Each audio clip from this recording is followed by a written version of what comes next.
You're listening to Beat Autoimmune and Thrive, the podcast all about reversing and preventing autoimmune conditions so you can live your most vibrant life as soon as possible. We talk about autoimmune root causes, actionable solutions, and inspirational healing stories. I'm Palmer Kippola, and I used to have MS. Today, I'm an author, a speaker, a functional medicine certified health coach, a pickleball player, and nature lover who's helped thousands of people reclaim their health and their best lives. Let's dive into this episode.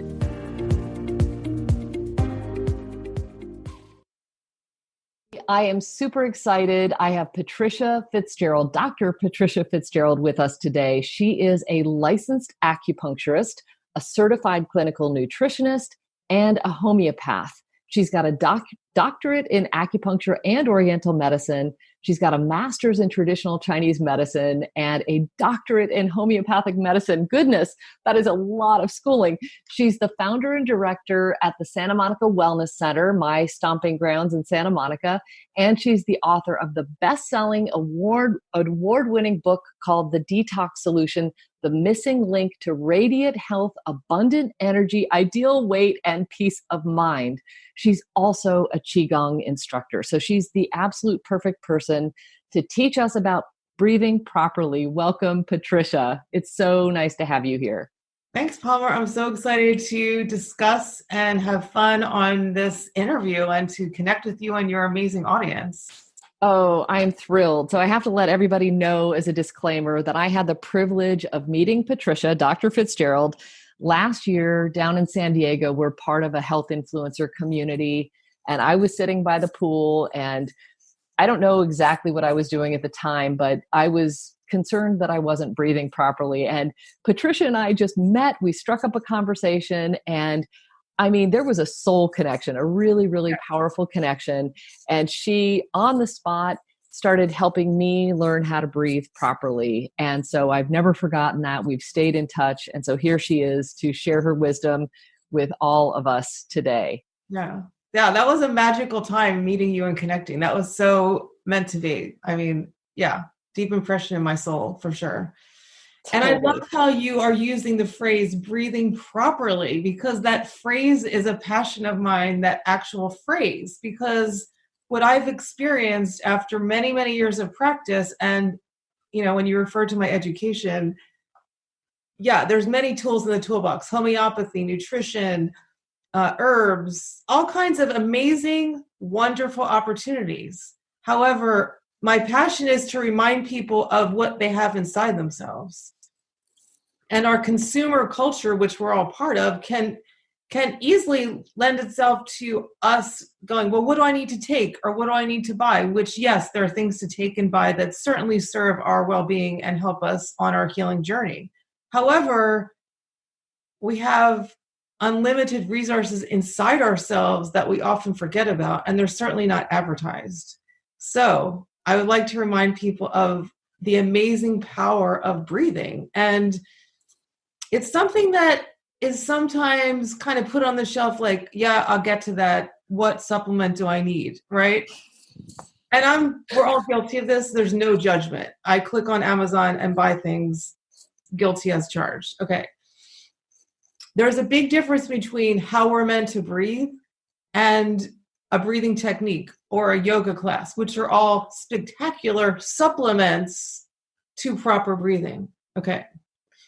So often when I speak, I ask the audience, which could be lay people, doctors, corporate people, all kinds of groups that I've had the honor to speak with over decades. I ask them to take a deep breath. Okay, I'm going to stand up. Well, I'll sit down and demonstrate what I see happening. And maybe your lovely audience members right now, take a deep breath. Now, what you might see is people proudly go like this, right?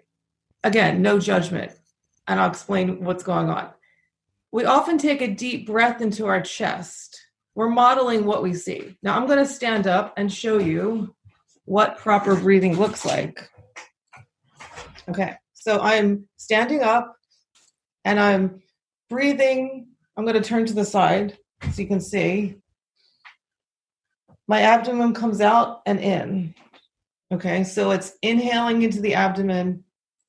When you exhale, it's almost like you want to imagine that your belly button's touching your spine, which is exaggeration, but it's more of a visual.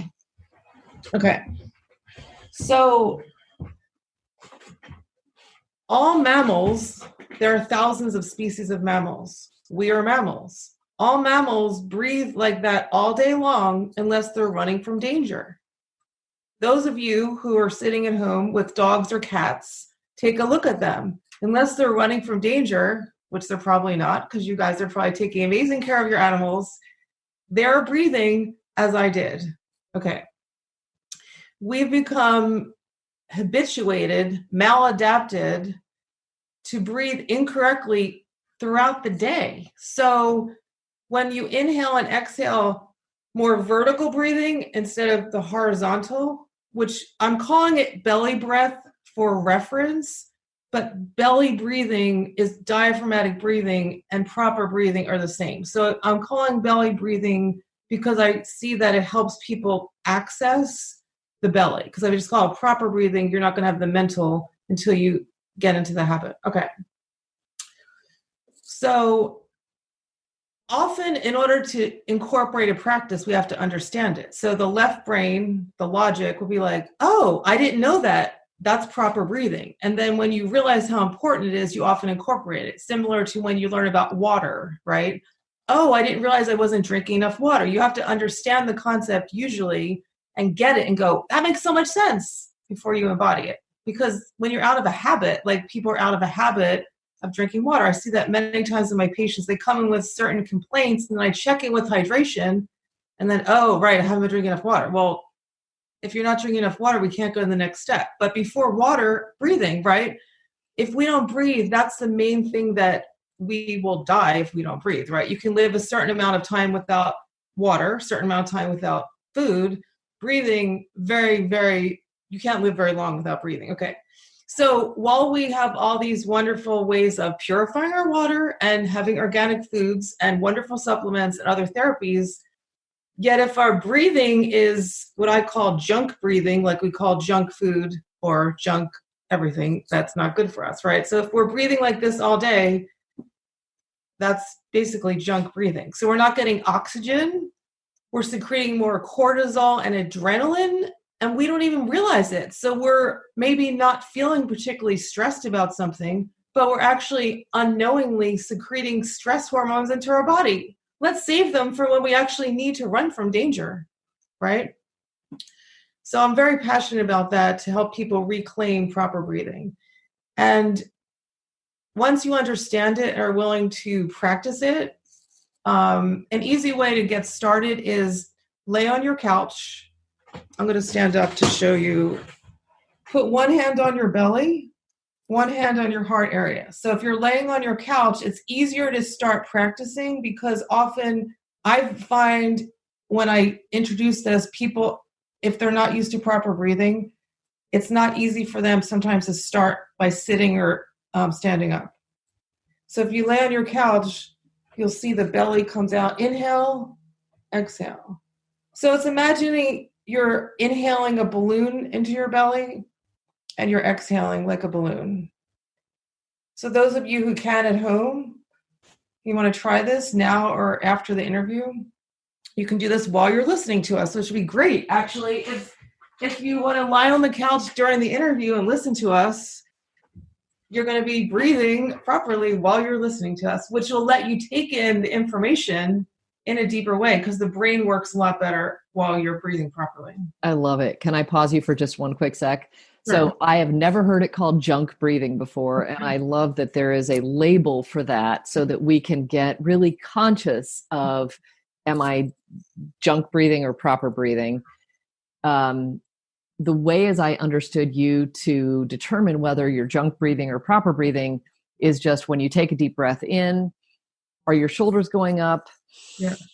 Are you rising up like this from a vertical perspective? That is junk breathing. Yes. We're not oxygenating our cells. And then you can tell it, and we're initiating the stress response, which we don't need until we absolutely need it.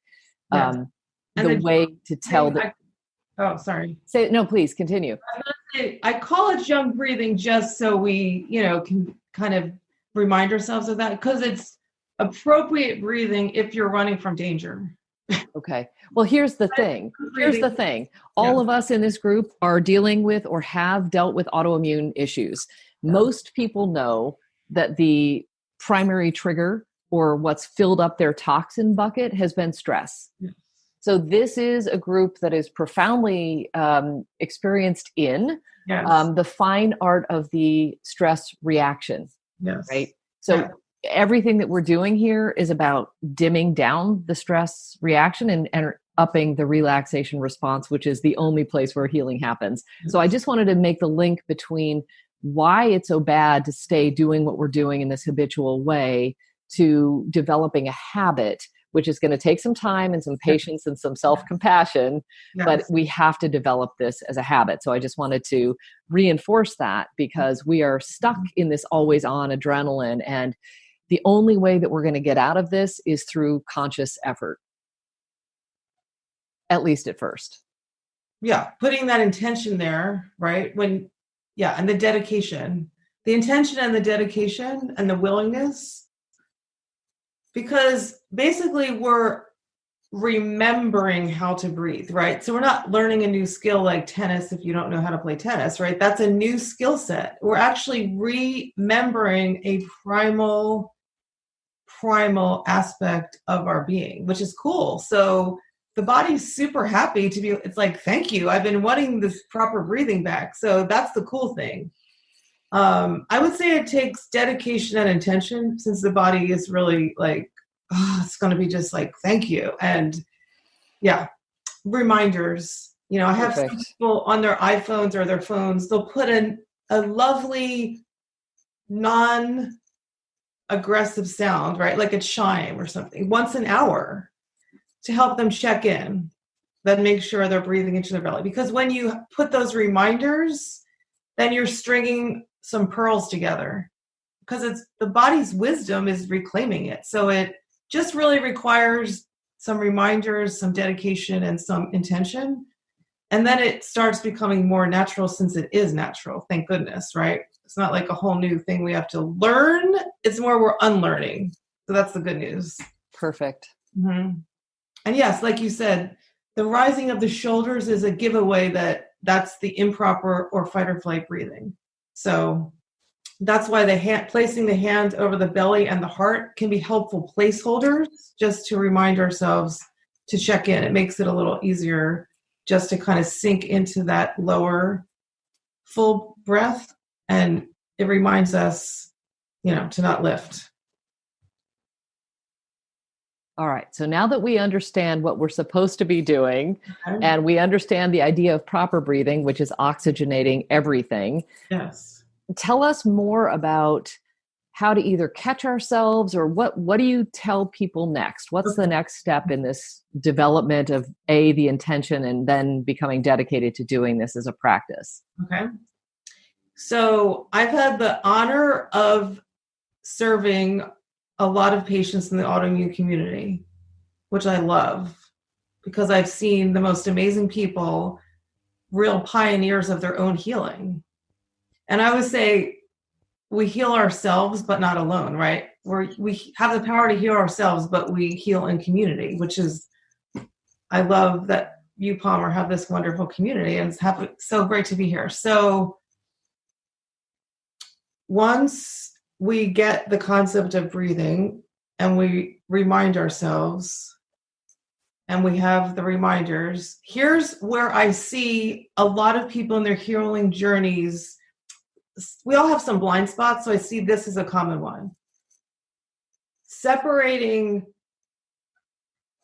rather than call it stress for purposes of what I'm explaining, I'm going to call things preferred circumstances and unpreferred circumstances.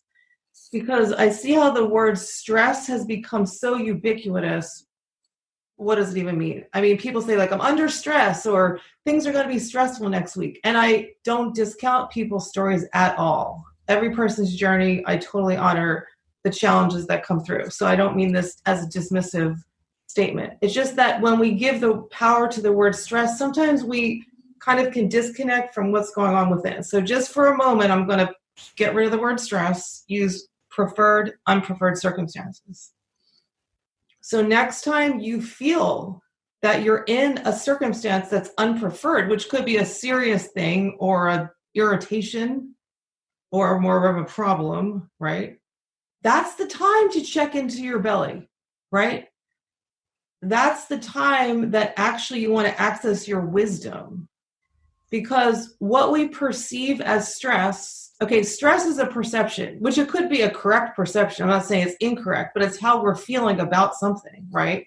Like, let's take two people on an airplane going to Hawaii. One person might be going on a vacation. They're so excited. Another person might be going to the funeral of a parent who just died. They're still on a plane physically in the same space. Different perceptions of what that means. So practice what we talked about when you can, right? You want to build your resilience, your reserves, your remembering, build the muscle. It's kind of like practice your tennis, hit against the wall. Then when you go to the match and you're challenged, you're going to be strong. So practice breathing properly and supplement it. Sure, go to yoga, go to Qigong, do Tai Chi. They will all reinforce proper breathing and remind you throughout the day, remind yourself throughout the day with, like I said, a notification on your phone. Then start practicing when you feel the trigger, because the triggers are your portals to transformation if you so allow them to be. It's so fascinating. I've put this into practice myself, and I've seen many patients, people in my community, loved ones, feel the transformation. So it's fun because after a while, when you're breathing properly and you're going into your belly during a time that you are feeling pissed off, angry, upset, or frustrated. So instead of engaging the stress breathing, you're actually going into your belly. You're going to feel calmer. Over time, you're training yourself that this is the way I'm meant to breathe. I'm not actually in danger, okay? And your wisdom and your insights and your intuition, that's the payoff.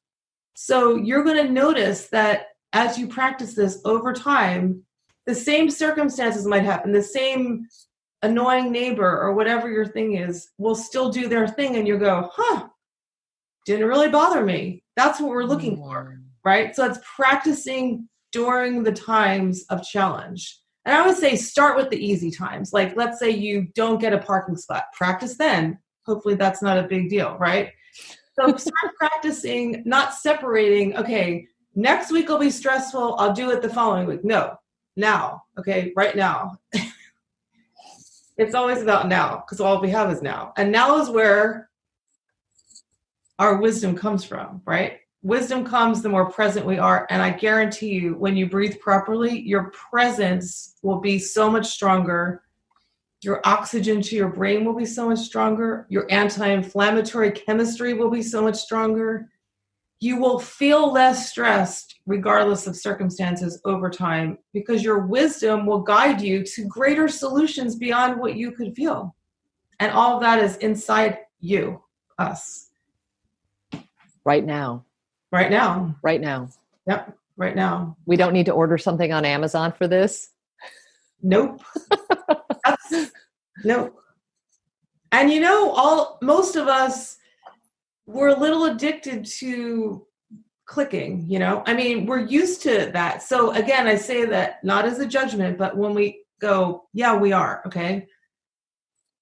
So to be able to allow and sit with the power that we have inside us is something that we, especially as Westerners, it's a bit of a challenge because we're used to being busy or doing something. So similar to meditation or the practices that are more about allowing than doing, this is one of those. But I can tell you, after many, many years and decades of seeing people heal, it's not because the right supplements came along. That was the main part of their journey, right? I've heard many amazing testimonies of people who've healed. Foods and supplements and great practitioners were, yes, an amazing part of their journey. However, their stories included mostly the wisdom and what they learned. And they learned that from creating an anatomy that allowed for the transformation and illumination that really provided sustainable healing. That is so beautiful. We are vessels for this powerful transformation if we just allow. And I think, we talk about manifestation, and there's things that we want and things that we don't prefer and things that we do prefer. I find, and maybe there's a certain, and I know there is a personality type for folks with autoimmune issues, and they tend to be the type A, driven, perfectionistic, gotta do, go, go, go, go. There's not enough being in the equation. So I've heard some very smart people talk about the need to balance the do and the be, and the do, be, do, right? It's really, we do, but we have to remember to come back to being. So I love the idea of setting a timer on your phone. I have a chime on mine.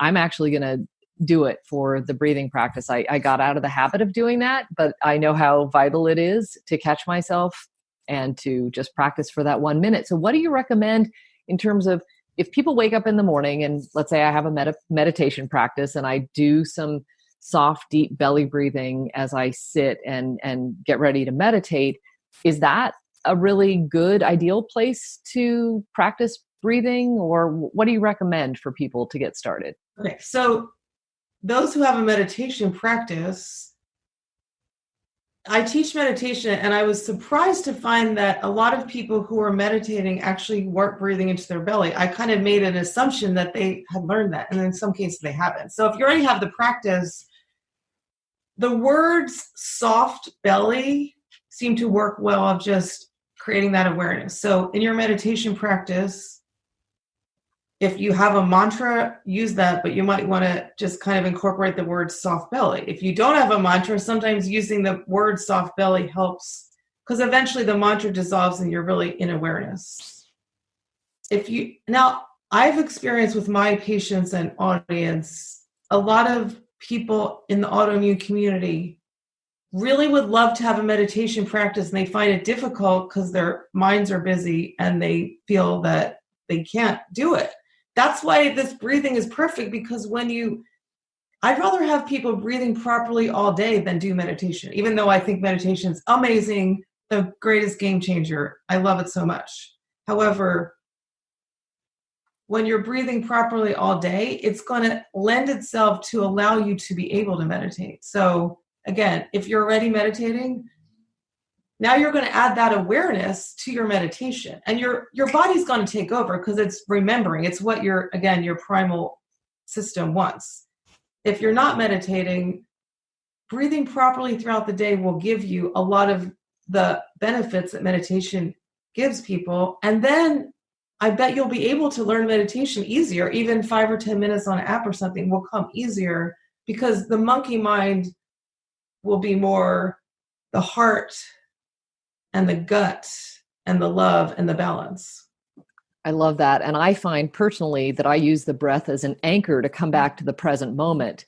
So stress, or that perception of preferred or unpreferred circumstances, is all up here, right? When I'm in that, I have a preference or no preference. I'm in my mind somehow. But when I'm connected to my breath and bringing it in deep in the soft belly, it's really kind of hard to think at the same time, isn't it? So do you use that as an anchor for meditation practices? Absolutely. And as we know with autoimmune, we know it's gut, right? So we're treating the gut. We do our stool test. We see what's going on in there. We avoid gluten and the foods we're not supposed to have, and anti-inflammatory, et cetera, right? However, if the oxygen isn't getting to the gut and the vagus nerve isn't regulating, right? The anchoring, yes. Then we're grounded in our bellies. Our vagus nerve is working properly. Then we have our gut instincts, right? We can trust our guts. Then we're getting, the gut instinct is going to give you far more amazing ideas and wisdom for healing than this thing, okay? This is supposed to be listening to the gut's guidance. So the gut guides us, gives us an idea. The heart make sure it's loving. And then this tells us how to do it. A lot of us are living like, oh, I'm so worried about this. And then the heart and gut are cut off. Right? So the breath it's so simple that it's not sexy. Unfortunately, you've got to make it sexy or find something on Amazon to click on, I guess. But I mean, in Chinese medicine and Taoism, which is a philosophy that healing is based on, it's kind of like the quantum physics philosophy, right? So Taoism is what they talked about, and now science calls it quantum physics. There's a phrase called Wu Wei, which means active non-doing. So on purpose, you're not doing anything. So let's say you think in the moment you have a problem about something. You're actually going to consciously not do something about it. Other than obviously if it's a responsibility, or obviously use your common sense. But you're going to spend the time breathing into your belly, connecting with your heart. The more you bring it down and get out of here by anchoring the breath, I guarantee we're going to have more insights, revelations, awarenesses that are going to be far more interesting, creative, and a far better solution than this whole thing. Then we're out of self-judgment and judgment of others, which is, I've said for many years, if I could remove judgment from patients, they'd all be well. Because there's so much self-judgment and judgment that we as a culture have kind of gotten into habits about. And the breath brings us back to that absolute presence where all is well. Wow. That's almost a perfect place to stop, but I don't want to stop you quite yet, because I do have a few kind of blocking and tackling questions when it comes to breathing properly. So do you have time for just a little bit more on this? Yeah. So one of them is, now I've always heard we are supposed to breathe in through our nose, and some people believe you breathe out your mouth, and some people believe you have to breathe out your nose. I'm just interested in maybe you giving us the reasons why breathing in through the nose is so important, and whether or not we should be breathing out through our nose, out through our mouths. Yeah. Okay. So for basic breathing, it's in your nose, out your nose, basic breathing. Okay.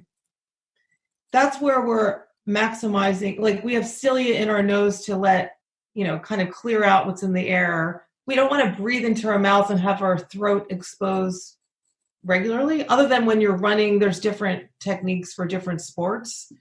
Regular proper breathing throughout the day, in your nose, out your nose, which just comes naturally to most people, unless your nose is clogged, which is a whole other story, right? So then when you get into breathing techniques, there's some really great breath work that are so transformational, but that's not what we're focused on today. Yes, there's breathing in the mouth, breathing in the nose, alternative nostril breathing. Very therapeutic, super transformational. I love the various forms of breath work. However, for the purposes of really helping us remember how to breathe properly, in the nose, out the nose, relax. It's like a relaxed jaw. In and out, just soft, relaxed. That lets our minds be soft and relaxed. Yeah, that's the most important starting point. That is so helpful. I think that we hear so much about in through the nose, out through the mouth, that I wasn't sure quite where the truth was on that one. Is there anything else that you feel like you really haven't touched on from a breathing perspective? Because you've offered so many gems, and I think that this is really a foundational practice. Right. But I almost don't want to add any more to it in terms of a list of things to do. But I think the biggest takeaway is to do that, deep, soft belly breathing, and put some reminders around, whether it's Post-it notes, put simple chimes on your iPhone so that you have this throughout the day as a gentle reminder. What else would you add to complete this? Okay, what I would add is that for the ladies, as well as some of the gentlemen, I know when I was growing up, I heard a lot of like, hold in your stomach. And then there was the era of skinny jeans. So in the many people I've spoken to, they have shared with me that that's what they also heard. I never like to make assumptions. And I can guarantee you, as a postmenopausal woman, my belly's in good shape, right? So I have to say I've said this to many women who appreciated it, so hopefully this is helpful. once you let it go, I promise you're not going to have a protruding abdomen. And maybe that sounds silly to some people, but it has been a concern because people were told to hold in their guts. And that is such a disservice. And in this era of understanding the true power of the feminine, which includes men, wow. I mean, we were holding in our power. Jeez. I mean, right? Hold it in. No. Breathe properly. That will tone your abdominal muscles. I guarantee you. And when you don't breathe properly, you're secreting more cortisol, which contributes to belly fat. So just some practical pieces that I've found along the way that were some concerns. And then also the texting, looking down and texting, that lends itself to improper breathing because we get in a tense posture. So hopefully you're not doing that too much, but if you are, make that a reminder, like make the trigger times a reminder to breathe. So you're kind of you're integrating it into the habits that might not be the best. And then if you're a person who works at a computer a lot of tech people, if you don't have a standing desk, put it on the chime every hour on your phone, walk around the block or something, because just a little movement, 1 minute, then your posture realigns. Because a lot of the reasons for improper breathing were from when we first started first grade, we're put in a chair all day. Our anatomy of sitting all day lended itself to the development of improper breathing, which I've seen with the kids I treat. If I can teach them young, they quickly get back to breathing because they haven't maladapted yet. So, just kind of notice what you're doing throughout the day if you're sitting a lot. Moving your body with mindful breathing will also support this transformation into proper breathing all day long, except if you're running from danger. What a beautiful, beautiful gift you've given us with this, Patricia. I can't thank you enough. We're going to have to watch this again and again to keep coming back to these basics. I mean, it really is a reminder to breathe properly. We all came out knowing what to do. And for guidance, as you said, look to your pets. If you have a baby or a grandchild, look to your grandbabies, right? Babies are the best. Oh my gosh. Little bundles of breathing properly. They are the best. Yes. Look at the babies. Find a baby. Find a baby. Go. They show you. It's so cool to see that. You're like, wow, they're breathing through their belly. I guarantee you they are.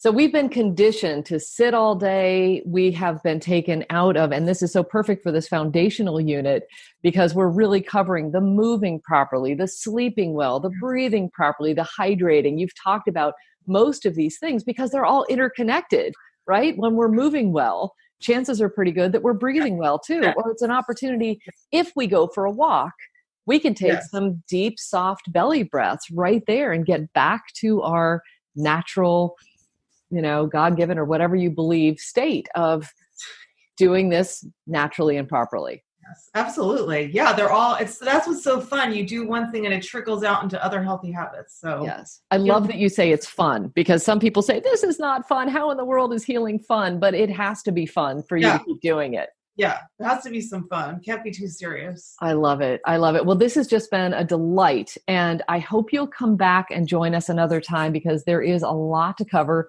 And you are a Qigong instructor. And because we're covering movement, I think that would be an absolute just perfect gift for this group is to learn how to do that properly. So. Oh, wonderful. I love this interview. It was so fun to share with you and your audience. So it'll be fun to come back and share some Qigong, which is so easy, effective, and appropriate for people, challenged with autoimmune conditions. I love it. I love it. And I love you too. And I'm so glad we had this time. So thank you so much. And we will talk again super soon. Thank you. So much. Bye, Palmer. And audience. And that's a wrap. Thanks so much for tuning in. If you enjoyed this episode, be sure to subscribe, share it with your friends and family, and if you feel inspired, please leave a quick review so other people can find it too. Now, if you want to beat autoimmune and thrive, make sure you sign up for my free video training at freeautoimmunetraining.com. That's freeautoimmunetraining.com and watch the first video right away. Take good care. Bye for now.